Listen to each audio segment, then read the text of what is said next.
having built my network very aggressively during business school, I didn't just stay on campus all the time. I went to meet, went to parties and went to founder launches of companies, and that's how I got to know the PayPal Mafia a little bit, like founders of Yelp, etc. And then finally got exposed to folks like Tim Draper, who was one of the first investors in the fund.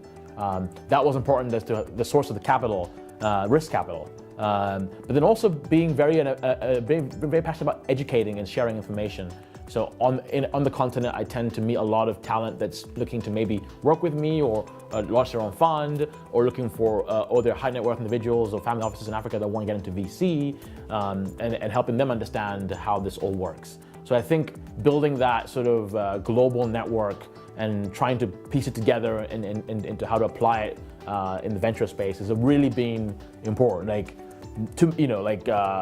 It's very easy to try and say build a fund with just one angle, but I think it's important to kind of have this multifaceted. In fact, recently we brought on a venture partner in Hong Kong, because you heard me talk about China already a few times, and I realized that maybe it's time to really build a good link to China, because this will be important for multiple reasons. And I think thinking ahead around this is really important, and working around great people like that as partners is really key. I think the most important thing is having the peace to reflect without constantly being caught up in the sort of I guess it's hard, like it's kind of hard to explain, but I'm able to do multiple meetings in New York and London because of the infrastructure again, right? Because it's able to get around, and people tend to be on time, etc.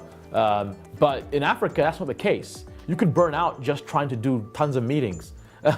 In a similar way how you do it here. So pacing yourself is really, really important, and allowing yourself the time to reflect and look at everything.